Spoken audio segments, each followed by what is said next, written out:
Assalamualaikum warahmatullahi wabarakatuh. Selamat siang buat peserta seminar yang saya banggakan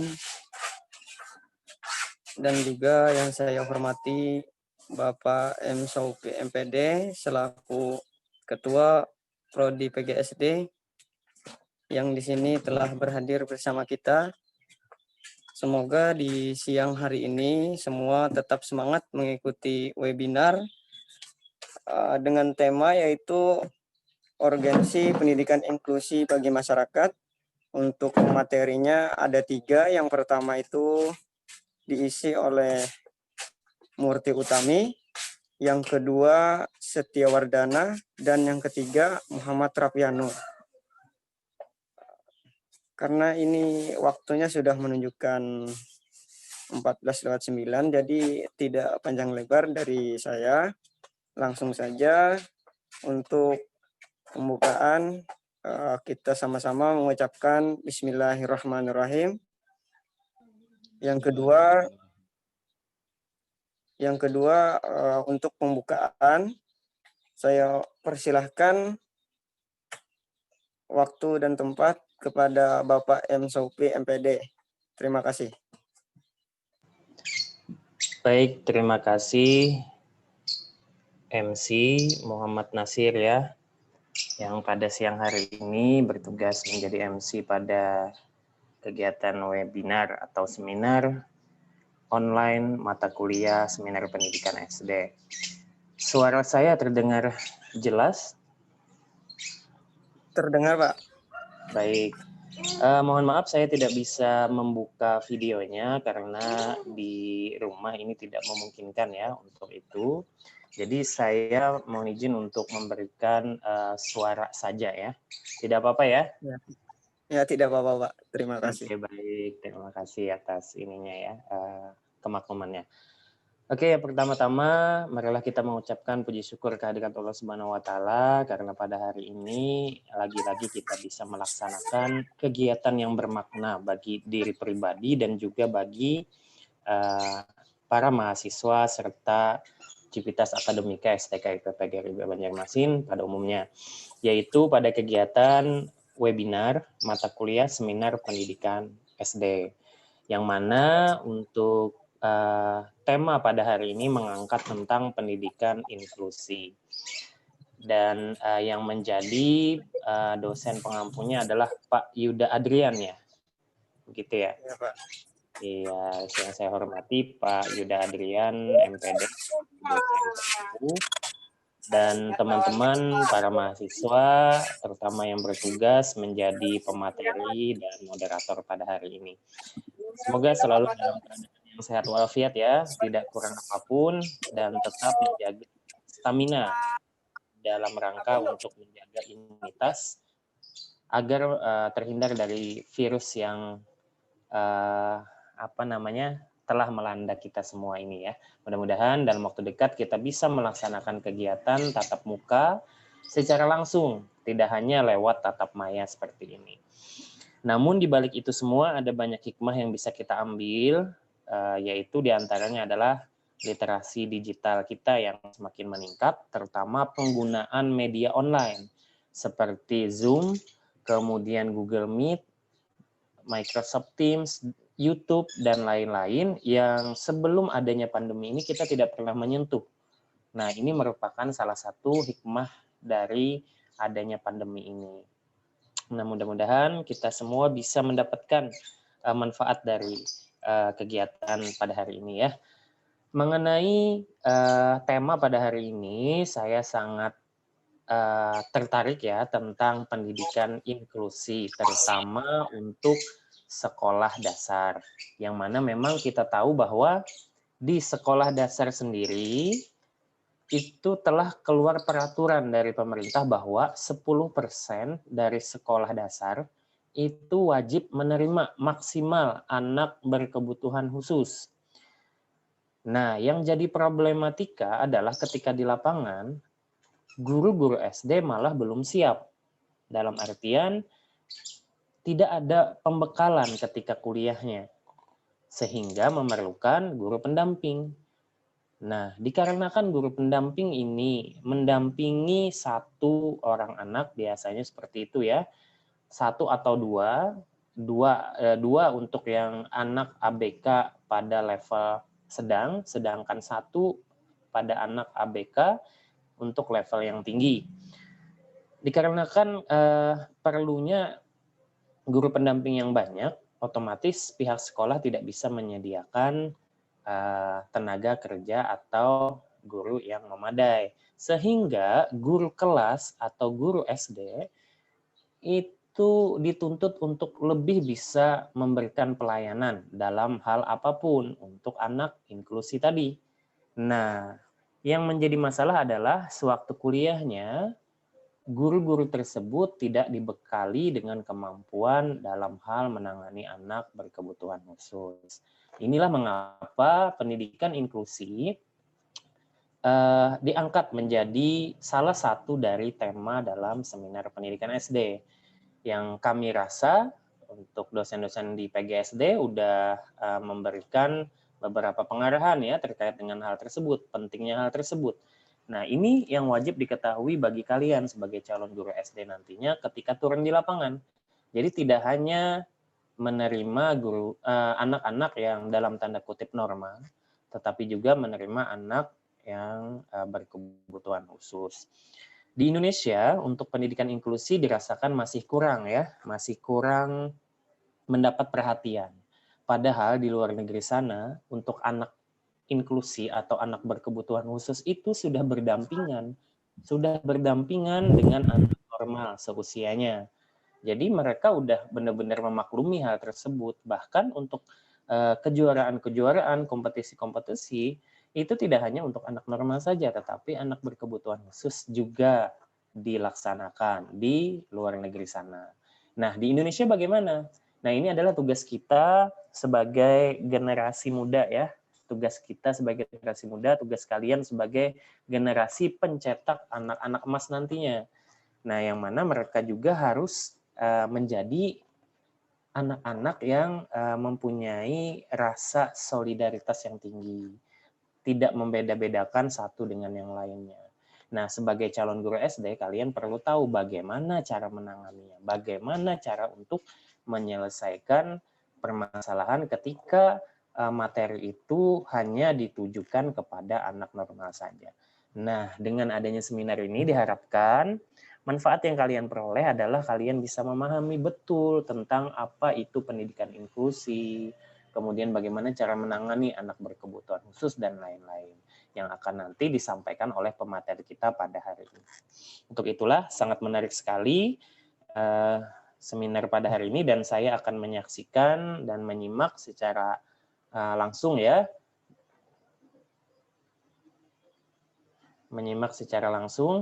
tentang kegiatan pada hari ini. Dikarenakan memang waktunya juga agak free ya untuk saya, dikarenakan beberapa hari yang lalu saya juga masuk di dalam kepanitiaan seminar nasional, namun kegiatan tersebut sudah berakhir dan alhamdulillah ini sudah bisa mengatur waktu untuk mengikuti berbagai macam seminar yang ada. Terima kasih saya ucapkan kepada para panitia dan khususnya kepada Pak Yuda Adrian selaku dosen pembimbing ya, dosen pengampu, karena telah menyukseskan kegiatan ini. Mudah-mudahan kegiatan ini berjalan dengan lancar dan sebagaimana mestinya. Mungkin itu saja dari saya. Selamat berseminar, selamat menuntut ilmu, dan tetap semangat, selalu jaga kesehatan. Sampai ketemu lagi mungkin di seminar-seminar selanjutnya. Dengan mengucapkan Bismillahirrahmanirrahim, kegiatan ini saya buka. Bismillahirrahmanirrahim. Terima kasih. Assalamualaikum warahmatullahi wabarakatuh. Saya kembalikan ke MC.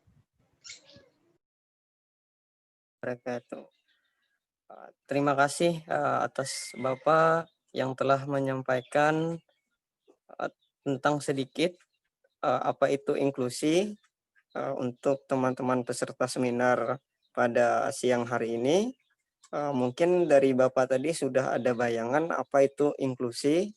Nah, sekarang langsung saja kita simak pemateri 1 untuk menyampaikan materi yang telah dipaparkan sedikit oleh Bapak MSOP MPD tadi. Langsung saja saya persilahkan waktu dan tempat kepada Murti Utami. Terima kasih.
Terima kasih kepada Saudara Nasir.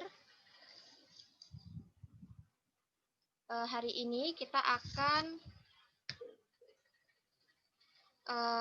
mempresentasikan tentang edukasi pendidikan anak berkebutuhan khusus di lingkungan masyarakat dengan tema urgensi pendidikan inklusi bagi masyarakat untuk memenuhi tugas mata kuliah seminar pendidikan yang diampu oleh Bapak Yuda Adrian MPD. Perkenalkan, nama saya adalah Murti Utami. Tempat tanggal lahir Samarinda 7 September 1992. Saya mengikuti program studi PGSD dan riwayat pendidikan saya adalah SDN Antar Baru 2, SMPN 4 Marabahan, dan PKBM Berkarya.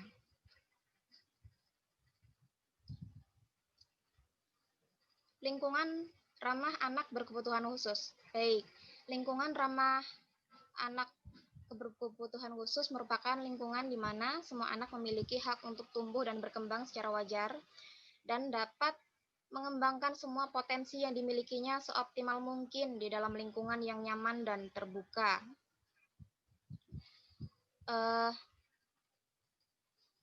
Baik, sekarang mari kita coba membuka cara pandang untuk menciptakan pola asuh dan interaksi yang ramah kepada anak berkebutuhan khusus. Adalah anak yang mengalami keterbatasan luar biasa baik fisik, mental, intelektual, sosial, maupun emosional yang berpengaruh signifikan dalam proses pertumbuhan dan perkembangannya.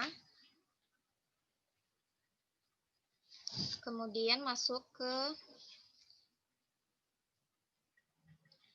ruang lingkup lingkungan anak berkebutuhan khusus. Nah, dalam lingkungan anak berkebutuhan khusus ini ada beberapa ruang lingkup.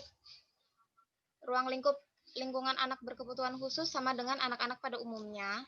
Ruang lingkup tersebut meliputi orang-orang terdekat, yaitu keluarga, lingkungan sekolah, hingga lingkungan masyarakat.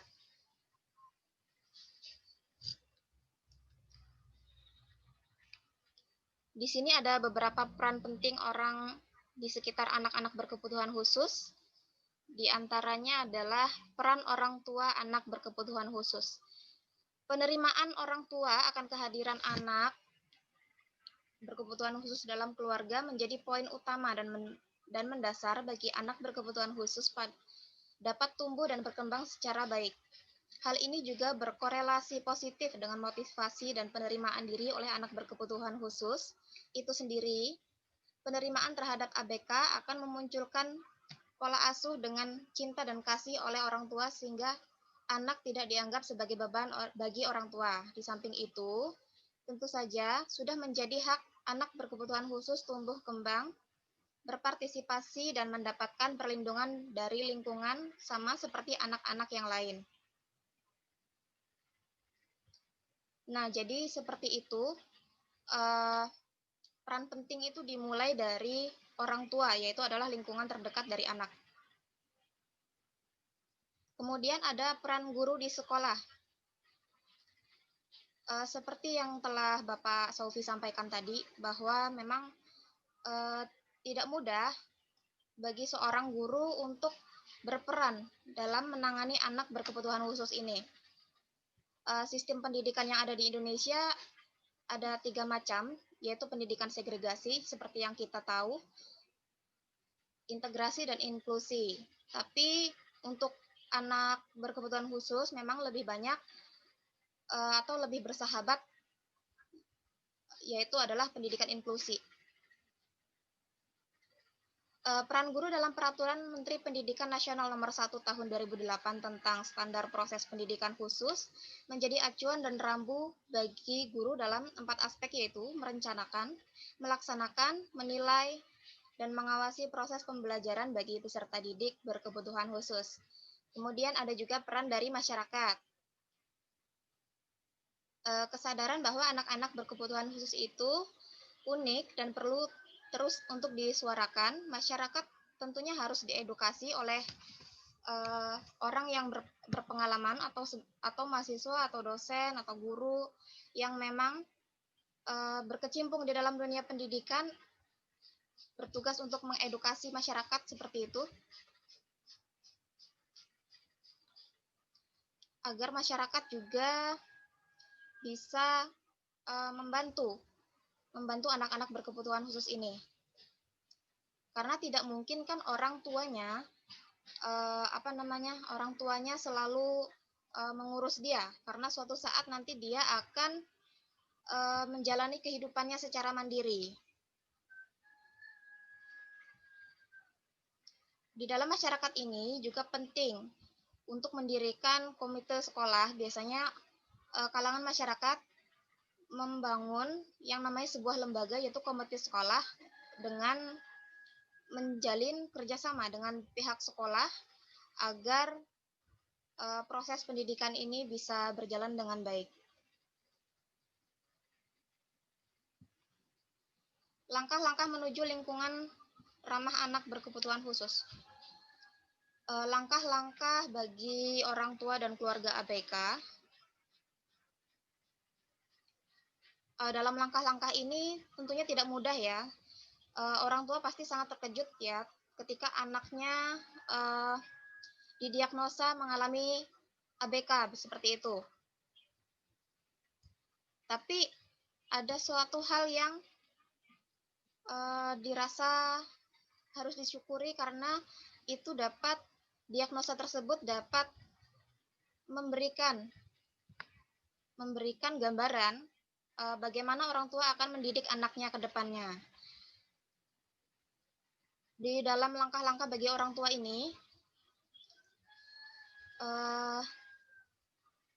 ada beberapa hal yang harus dilakukan, karena biasanya yang namanya orang tua itu mengalami stres, mungkin menghadapi anak yang berkebutuhan khusus, karena mereka memang spesial ya gitu.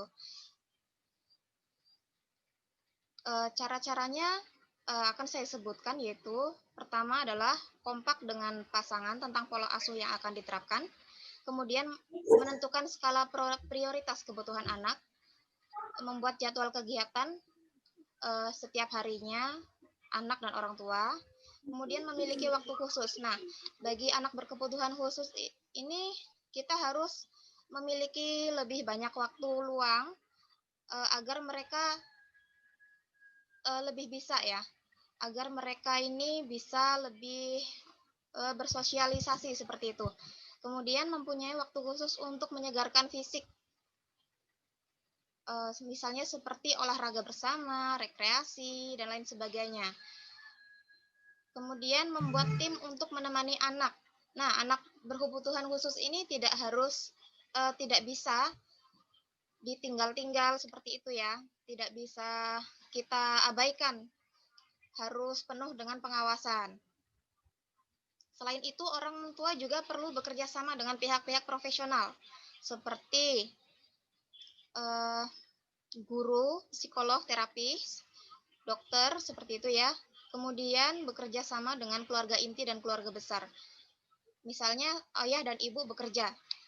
Berarti anak itu harus dijaga seperti yang sudah saya sebutkan tadi. Kemudian bekerja sama dengan lembaga pendidikan atau sekolah dan tempat untuk terapi.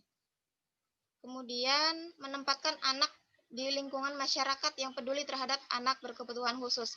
Ini sangat penting karena biasanya anak-anak berkebutuhan khusus itu mengalami diskriminasi.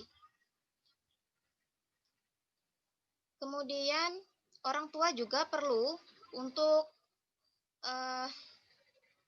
bekerja sama dengan komunitas orang tua dari anak berkebutuhan khusus. Karena mungkin dari mereka ada banyak pengalaman-pengalaman yang bisa mereka sharing untuk berbagi pengalaman-pengalaman tersebut.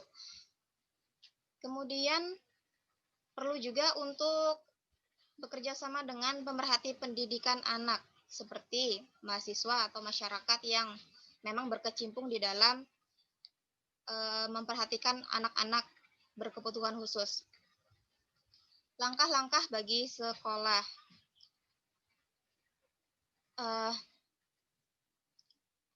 Dalam langkah-langkah bagi sekolah ini tentunya ada peran serta dari pemerintah ya, karena menerapkan sekolah inklusi itu pastinya memerlukan biaya yang lebih.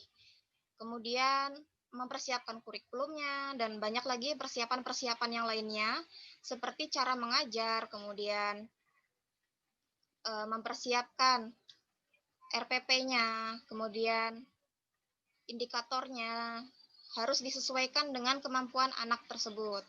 Karena anak tersebut spesial dan berbeda dengan anak yang lainnya yang ada di dalam kelas.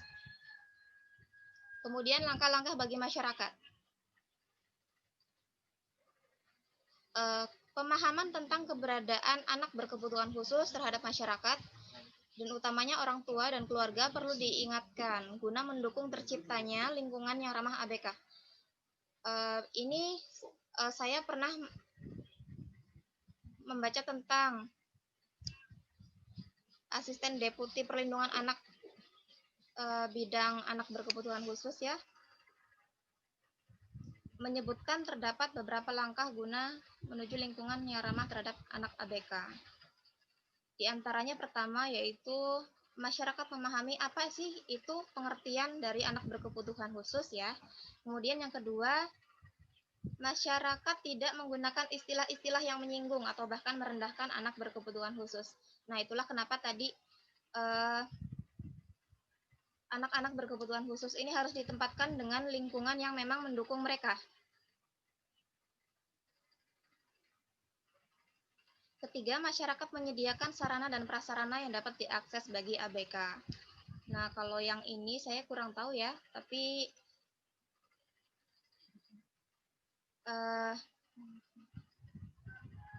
masyarakat bisa mungkin menyediakan sarana dan prasarana dibantu oleh orang-orang yang memang berpengalaman. Misalnya, menyediakan jalan atau trotoar yang khusus bagi mereka, misalnya bagi penyandang tunanetra, seperti bertekstur seperti itu jalannya. Kemudian yang keempat, ABK diberdayakan melalui rehabilitasi seperti kesehatan, pendidikan, dan mata pencaharian atau sosial. Mengapa demikian? Kalau anak berkebutuhan khusus ini harus diajari berbagai kegiatan agar mereka nantinya menjadi anak-anak yang mandiri. Ibarat kita memberikan ikan dengan memberikan kail itu lebih baik memberikan kail karena itu akan membuat dia lebih mendapatkan banyak ikan. Mungkin seperti itu istilahnya. Saya umpamakan seperti itu saja.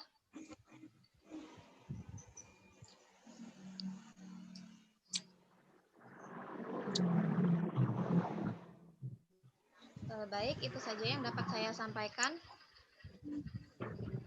Mungkin bagi penanya nanti bisa hubungi Muhammad Nasir. Terima kasih. Assalamualaikum warahmatullahi wabarakatuh. Waalaikumsalam warahmatullahi wabarakatuh.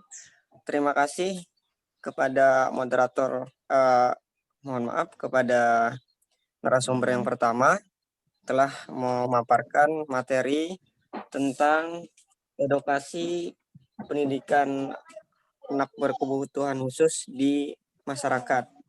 Nah, itu tadi penjelasan yang begitu panjang dari narasumber satu. Langsung saja kita ke narasumber yang kedua dengan judul materinya itu adalah implementasi pendidikan inklusi, waktu dan tempat. Saya persilahkan kepada Setia Wardana.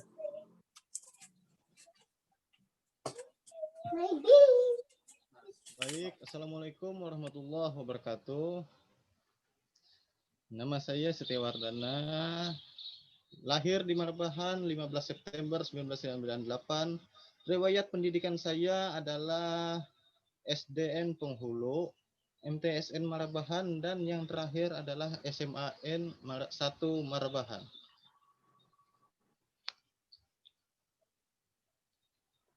Kemudian, implementasi pendidikan inklusif. Pendidikan inklusif adalah sistem penyelenggaraan pendidikan yang memberikan kesempatan kepada semua peserta didik yang memiliki kelainan dan memiliki potensi kecerdasan atau bakat istimewa untuk mengikuti pendidikan atau pembelajaran dalam satu lingkungan pendidikan secara bersama-sama dengan peserta didik pada umumnya. Pada pendidikan dasar, kehadiran pendidikan inklusi perlu mendapat perhatian lebih.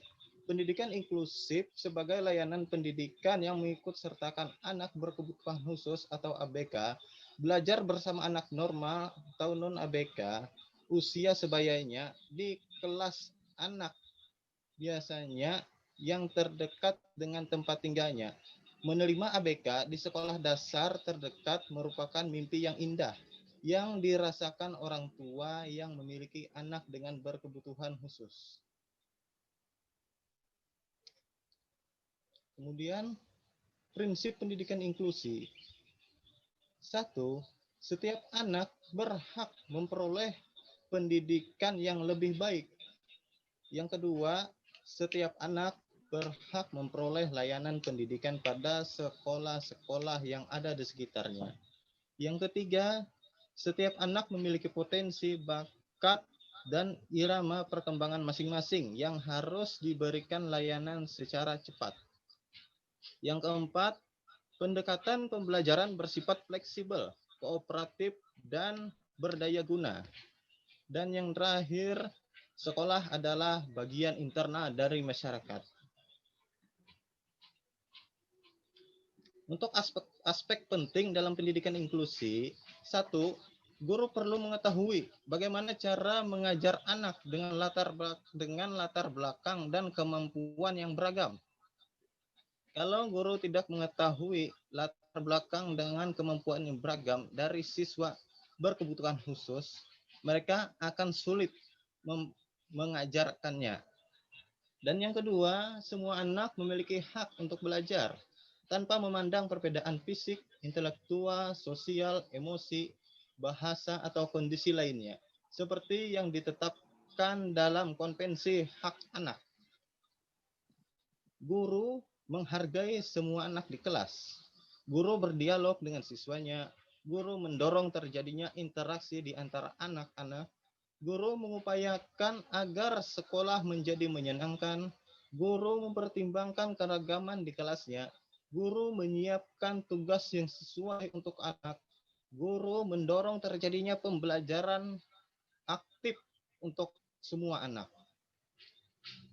Yang keempat, dalam lingkungan pembelajaran yang inklusif, setiap orang berbagai visi yang sama tentang bagaimana anak harus belajar, bekerja, dan bermain.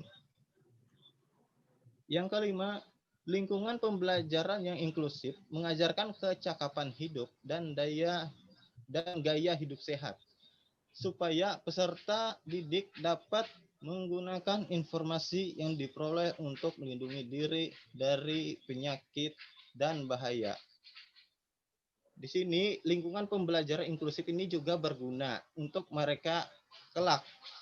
Jadi mereka bisa belajar sebelum mereka mengetahui apa itu ini, mereka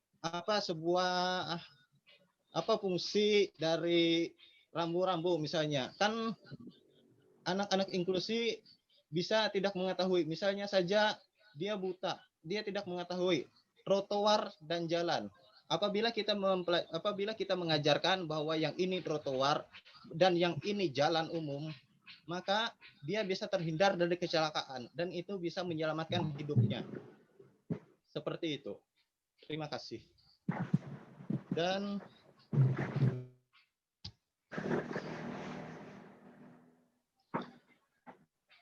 selesai. Baiklah, saya rasa cuma itu yang dapat saya sampaikan. Assalamualaikum warahmatullahi wabarakatuh. Saya kembalikan ke moderator. Waalaikumsalam warahmatullahi wabarakatuh. Alhamdulillah, pemateri kita yang kedua atas nama Setiawardana telah memaparkan dengan bagus materi tentang implementasi pendidikan inklusi. Sekarang langsung saja ke narasumber yang ketiga. Biar tidak penasaran, kepada Muhammad Rapianur, waktu dan tempat saya persilahkan.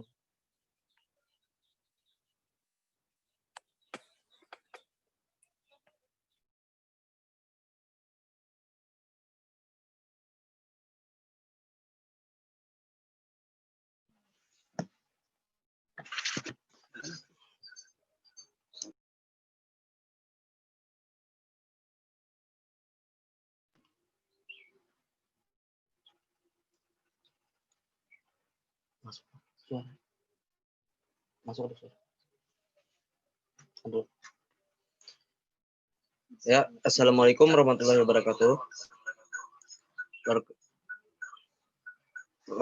Profil singkat saya Muhammad Rafianur, tempat tanggal lahir Marabahan 29 Maret 1998, riwayat pendidikan SDN Ulu Benteng 2, SMPN 1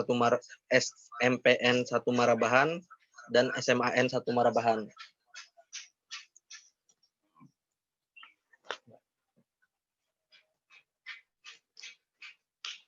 Urgensi pendidikan anak berkebutuhan khusus di lingkungan keluarga.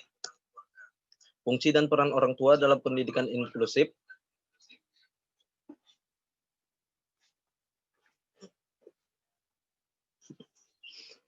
Pendidikan dari orang tua merupakan pondasi dasar bagi pendidikan anak. Karena itu, orang tua harus benar-benar berperan dalam proses tumbuh kembang anak. Dengan kata lain, keberhasilan anak khususnya dalam bidang pendidikan sangat tergantung pada pendidikan yang diberikan oleh orang tuanya dalam lingkungan keluarga maupun ruang lingkup sekolah. Betapa pentingnya peranan orang tua dalam pendidikan anak sehingga mengharuskan mereka untuk menjaga hubungan baik kepada pihak sekolah sebagai bentuk perhatian orang tua terhadap anak mereka.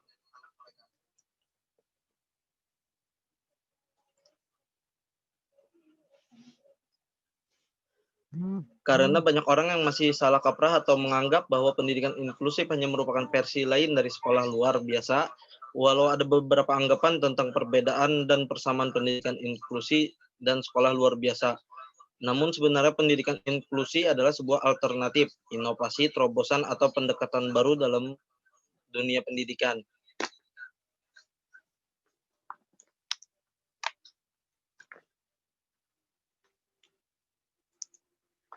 Yang mana pendidikan inklusif tersebut beberapa tahun belakangan dianggap sebagai suatu pendekatan pendidikan yang inovatif dan strategis untuk memperluas akses pendidikan bagi semua anak, khususnya anak berkebutuhan khusus.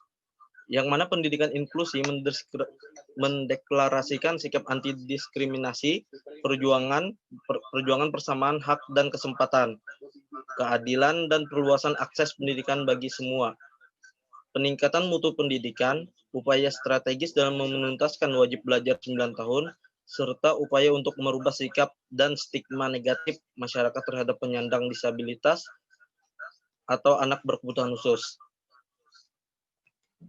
Dalam pedoman pelaksanaan pendidikan inklusif pada White Paper 06 tahun 2001, Departemen Pendidikan Nasional dinyatakan dengan jelas bahwa keterlibatan aktif orang tua dalam proses belajar mengajar sangat penting dalam pembelajaran dan pengembangan yang efektif bagi anak. Peranan dan fungsi orang tua terhadap anak berkebutuhan khusus. 1. Sebagai pendamping utama, 2. Sebagai advokat, 3. Sebagai sumber, 4. Sebagai guru, dan sebagai diagnostisian.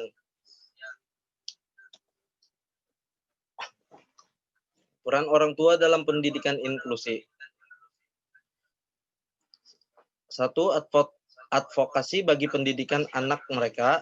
2. Sebagai kolaborator dan rekomendator bagi para profesional dan memberikan pengetahuan, pengalaman tentang cara mereka menangani anak mereka di rumah agar mudah dalam memutuskan masalah pendidikan bagi anak. 3. Memberikan sebuah pengakuan terhadap eksistensi anak dengan memberikan mereka akses untuk bisa hidup dalam kalangan yang lebih umum. 4. Membantu memberikan keputusan mengenai penempatan sekolah dan program dukungan belajar untuk anak-anak mereka. 5. Melibatkan diri ke dalam proses belajar mengajar anak secara aktif guna memberikan dukungan bagi pembelajaran dan pengembangan yang efektif bagi anak. Mungkin sekian presentasi ini. Saya kembalikan lagi kepada moderatornya. Ya, terima kasih kepada narasumber yang terakhir.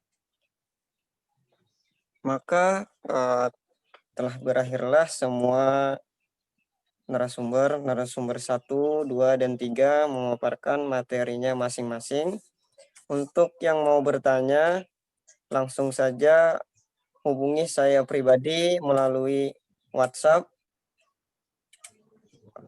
Nanti yang akan saya ambil itu yang paling pertama mengajukan pertanyaan, itu yang akan saya tanggapi. Dan jangan lupa untuk pertanyaannya itu tertuju kepada narasumber 1, 2, ataupun 3. Nah, terima kasih. Kiranya kami tunggu beberapa saat untuk melihat siapakah yang mendapatkan jawaban dari narasumber-narasumber kita yang telah menyampaikan materinya tadi sangat bagus. Terima kasih.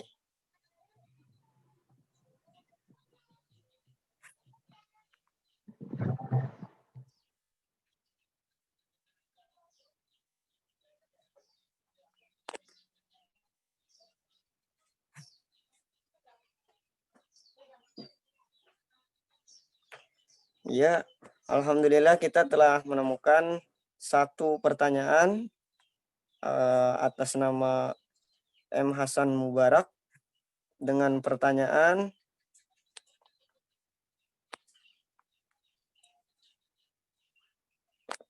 mau bertanya kepada narasumber yang kedua dengan pertanyaan, menurut pemateri, adakah solusi yang tepat untuk anak-anak berkebutuhan khusus dalam masa pandemi, terutama untuk guru yang berada di sekolah yang melaksanakan pendidikan inklusi, karena guru tidak bisa atau susah melakukan pendampingan langsung. Terima kasih. Langsung saja saya persilahkan kepada narasumber kedua untuk menanggapi pertanyaan dari Saudara Hasan Mubarak.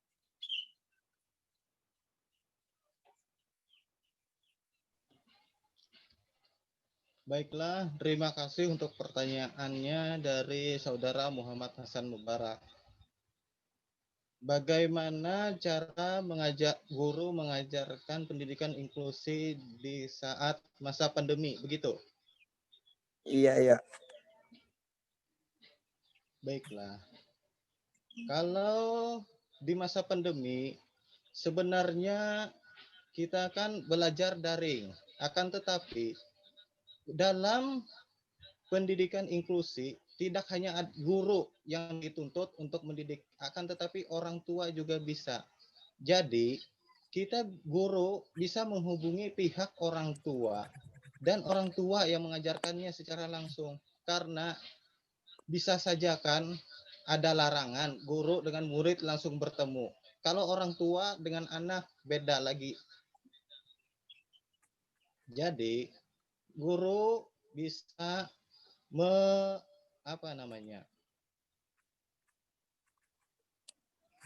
bisa menyampaikan kepada orang tua materi yang diajarkan. Menurut saya, bagaimana cara pengendalian emosi, bagaimana cara mengajarkan anak anak mereka. Jadi menurut saya guru itu memang tidak perlu turun secara langsung, cuma melalui orang tua mereka. Sudah cukup karena peran orang tua juga termasuk ke dalam pendidikan inklusi. Jadi begitu menurut saya. Kembali ke moderator. Iya, terima kasih jawaban dari Setia Wardana selaku narasumber kedua, dan pertanyaan tadi cukup baik dari M. Hasan Mubarak. Saya kembalikan kepada penanya. Untuk Hasan Mubarak, gimana pertanyaannya, jawaban dari narasumber kita kedua ini? Terima kasih. Terima kasih atas jawabannya. Mungkin saya terima jawabannya. Ya, terima kasih kepada Hasan Mubarak. Katanya telah diterima untuk jawabannya.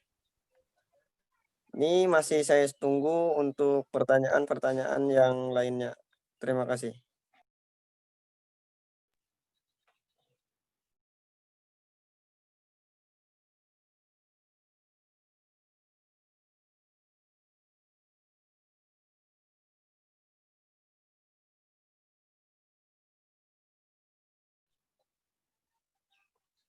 Bisa saja tulis pertanyaannya itu di kolom komentar aplikasi Zoom ini. Terima kasih.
Ya, telah kita tunggu, ternyata tidak ada yang bertanya melalui WhatsApp maupun kolom komentar.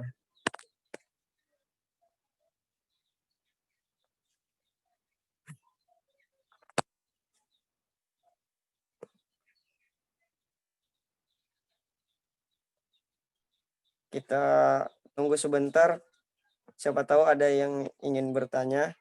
Kalau tidak ada, langsung saja kita tutup nantinya untuk seminar pada siang hari ini.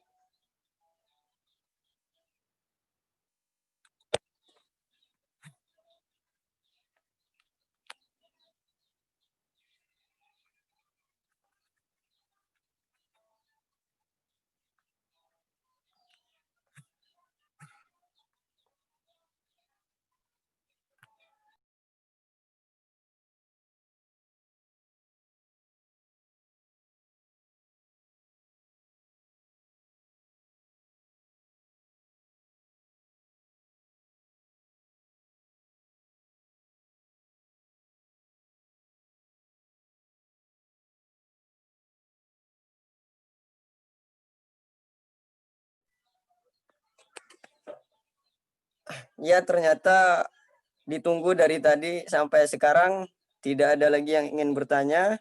Yang bertanya tadi hanya M. Hasan Mubarak, dan pertanyaannya itu tadi sangat bagus, telah dijawab oleh narasumber kedua kita. Maka langsung saja kita akhiri. Saya selaku moderator mohon maaf apabila ada kesalahan.